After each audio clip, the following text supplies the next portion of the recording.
हरिओम. योगदास उवाच. योगदासांचे प्रवचन. जून 21 जागतिक योग दिन. माननीय पंतप्रधानांच्या प्रयत्नाने 21 जून हा जागतिक योग दिन म्हणून जाहीर झाला आहे. आता 2015 सालापासून दरवर्षी जागतिक स्तरावर 21 जून हा योग दिन म्हणून साजरा केला जाईल. भविष्यामध्ये ही अखिल मानवजातीला आणि विश्वाला भाग्यकारक गोष्ट ठरेल. जागतिक दिन असे म्हटले की त्याला एक निराळे महत्त्व असते. 15 ऑगस्ट हा हिंदुस्थानचा स्वातंत्र्य दिन. गणपती, दसरा, दिवाळी इत्यादी सण, सत्यनारायण इत्यादी पूजाविधी, कौटुंबिक कार्यक्रम इत्यादी आपण साजरे करतो. यांचा जगाशी काहीही संबंध नाही. परंतु जागतिक दिवस सर्व जगासाठी, समस्त मानवांसाठी असतात. कारण अशा दिवसांना स्थलकालाचे किंवा कसलेही बंधन नसते. ते दिवस त्यांचे महत्त्व सर्व जगात एकाच प्रकारे जाणले जाते. उदाहरणार्थ मदर्स डे. जागतिक माता दिन साजरा केला जातो. आई ही सर्व जगात एकाच भावनेने जाणली जाते. आई आणि अपत्य यामधील माया, ममता, वात्सल्य जागतिक आहे. तेथे जराही भेद नाही. अशाच प्रकारे योगाचे जागतिक महत्त्व आहे. योग वैश्विक आहे. त्याचा तथाकथित धर्म, जात, पात, पंथ किंवा राज्य, देश, प्रदेश यांच्याशी काहीही संबंध नाही. तसेच येथे मुद्दाम नमूद करतो की योगासने म्हणजे योग नव्हे.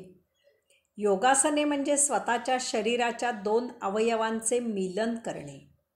योगासने देह निरोगी आणि सुदृढ ठेवण्यासाठी करायची असतात. अर्थातच योगासने शरीर स्वास्थ्यासाठी अत्यावश्यक आहेत. कारण देह निरोगी आणि सुदृढ राहील तर आणि तरच योग, ध्यान, समाधी, कैवल्य साध्य होईल. योग या शब्दामध्ये युज हा धातू आहे. त्याचा अर्थ आहे मिलन होणे, जुळणे. हे मिलन म्हणजे पाण्यात साखर विरघळावी आणि मग साखर पाणी एकरूप व्हावे तसे आहे. हे जुळणे म्हणजे तानपुरांच्या तारा एकमेकात जुळून याव्यात आणि मग त्यामधून स्वर झंकार व्हावा तसे आहे. यामध्ये काही छटा आहेत. 2 व्यक्ती अचानक अनपेक्षितपणे एकमेकांना भेटतात त्याला योगायोग असे म्हणायचे. योग किंवा अयोग या पलीकडे झालेली ही भेट असते. कारण येथे भेटावे किंवा न भेटावे अशी कोणतीच इच्छा नसते. एखादी व्यक्ती भेटावी अशी इच्छा असते आणि ती व्यक्ती भेटते तेव्हा त्याला सुयोग असे म्हणायचे. एखादी व्यक्ती भेटू नये अशी इच्छा असते आणि ती व्यक्ती भेटते तेव्हा त्याला कुयोग असे म्हणायचे. एखादी व्यक्ती भेटावी अशी इच्छा असते परंतु ती व्यक्ती भेटत नाही तेव्हा त्याला अयोग असे म्हणायचे. एखाद्या व्यक्तीच्या सहवासात खंड पडू नये अशी इच्छा असते आणि ती व्यक्ती आपल्यापासून दूर होते तेव्हा त्याला वियोग असे म्हणायचे. आपण जेव्हा इतरांसाठी काही करतो तेव्हा त्याला उपयोग असे म्हणायचे. एखाद्या कृतीमधून काय निष्पन्न होणार आहे हे आपल्याला अगोदर माहीत नसते आणि तरीही ती कृती आपल्याकडून केली जाते त्याला प्रयोग असे म्हणायचे. एकमेकांच्या सहकार्याने केलेल्याला सहयोग असे म्हणायचे. आत्तापर्यंत योगायोग, सुयोग, कुयोग, अयोग, वियोग, उपयोग, प्रयोग, सहयोग इत्यादी हा जो शब्द छल झाला तो 2 जड भौतिक गोष्टींसाठी होता. येथे 2 जड भौतिक गोष्टी घडल्या किंवा घडल्या नाहीत. परंतु योग सूक्ष्म भेटीसंबंधी आहे. यामुळे योग हा फक्त आध्यात्मिक आहे. जड भौतिक गोष्टींसाठी योग हा शब्द वापरणे अशास्त्रीय आहे. उदाहरणार्थ 2 दगड एकमेकांवर ठेवले याचा अर्थ त्यांचा योग जुळून आला असे नाही. कारण दगड जड आहेत. त्यांचे मिलन होणे शक्य नाही. किंवा दोन व्यक्ती एकमेकांना भेटल्या याचा अर्थ त्यांचा योग जुळून आला असे नाही, कारण त्यांची भेट भौतिक आहे. तेथे योग प्रवृत्तिक मिलनाचे, जुळण्याचे कसलेही संकेत किंवा संवेदना नाहीत. तेथे प्रेम, वेदना इत्यादी भावभावना निर्माण होऊ शकतील, याचा अर्थ तेथे कधीही योग नव्हताच. योग याचा अर्थ केंद्रापासून परिघाकडे प्रसव झालेले किंवा प्रसव होत असलेले, उलट गतीने परिघाकडून प्रतिप्रसव यात्रा करत करत जर केंद्रस्थानी जाऊन एकरूप झाले तर त्याला योग असे म्हणायचे. मूलतः केंद्रस्थानी असलेले आणि परिघाकडे प्रसव झालेले, होत असलेले एकमेकांपासून कधीही भिन्न नसतेच. ते सतत एकमेकांना जोडलेलेच असते. परंतु आपण या भौतिक वस्तू जगताच्या भोगापवर्गतेत ते विसरलेले असतो. आपली ती जाण क्षीण झालेली असते. भौतिक उपभोगांच्या नादात आपण आपले स्वतंत्र अस्तित्व प्रस्थापित केलेले असते. जेव्हा हे स्वतंत्र अस्तित्व मिथ्या आहे ही जाण येते तेव्हा योग साध्य होतो. याचा अर्थ योग साध्यच असतो, फक्त त्या परम सत्याचे आकलन व्हावे लागते. ओम तत्सत्वम असी या महामंत्राचा ओम विश्वाच्या केंद्रस्थानी असलेल्या पुरुषोत्तमा, तत्सत तूच एकमेव सत्य आहेस, त्वम असी मी तुझाच अंश आहे, तू आणि मी एकच आहोत हा अर्थ उमजावा लागतो. अंतःकरणातील स्वात्म्यावर तदाकार होऊन या महामंत्राचा जप केल्यास ही किमया साध्य होते. तसेच गायत्री मंत्र, ओंकार साधना केल्यानेही हे साध्य होते. अर्थातच या उपासना शास्त्रशुद्ध कराव्या लागतात. योग म्हणजे काय ते समजण्यासाठी पूर्णपणे जड, भौतिक, अध्यारूत उदाहरण पाहू. जडामध्ये, भौतिकामध्ये हे असे होणे कदापिही शक्य नाही. परंतु तरीही योग म्हणजे काय ते समजावे म्हणून हे जड, भौतिक, अध्यारूत उदाहरण पाहू. वृक्षाच्या बीजापासून जमिनीखाली मुळे पसरत जातात आणि जमिनीच्या वर खोड, फांद्या, पाने, फुले, फळे पसरत जातात.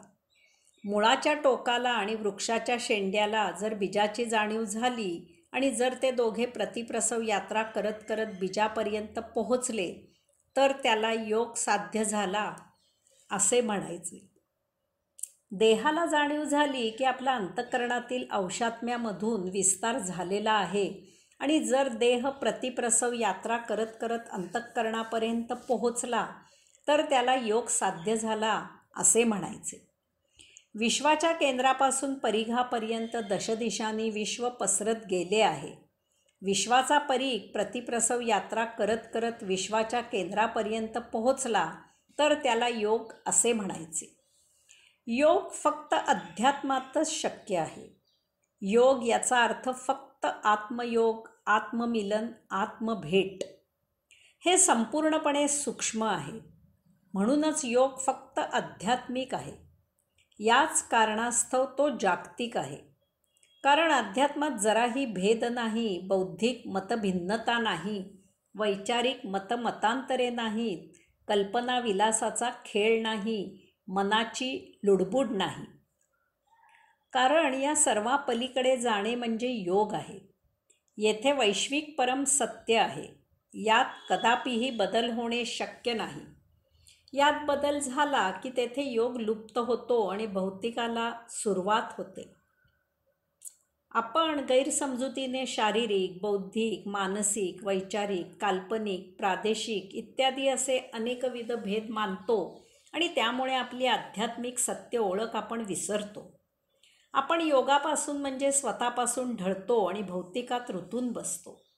यामधून प्रतिप्रसव यात्रा करणे म्हणजे अध्यात्म, सत्संग, योगसाधना, योगोपासना आणि या योगे याची पूर्तता आणि त्याचे सातत्य म्हणजे योग. वैश्विक पोकळीला परब्रह्म असे म्हटले जाते. त्यातील वैश्विक शक्तीला परम आत्मा असे म्हटले जाते. परम आत्मा ही वैश्विक परम आत्म ऊर्जा आहे. या वैश्विक शक्तीमध्ये ओम असा महादिव्य परमध्वनी झाला त्यामधून अनेक विश्वे निर्माण झाली. त्या विश्वांमध्ये अगणित ग्रह, गोल, तारे, धूमकेतू निर्माण झाले. स्फोटामुळे हे निर्माण त्याच्या निर्माणापासून दूर गेले तरी ते त्यापासून विभक्त झाले नाही.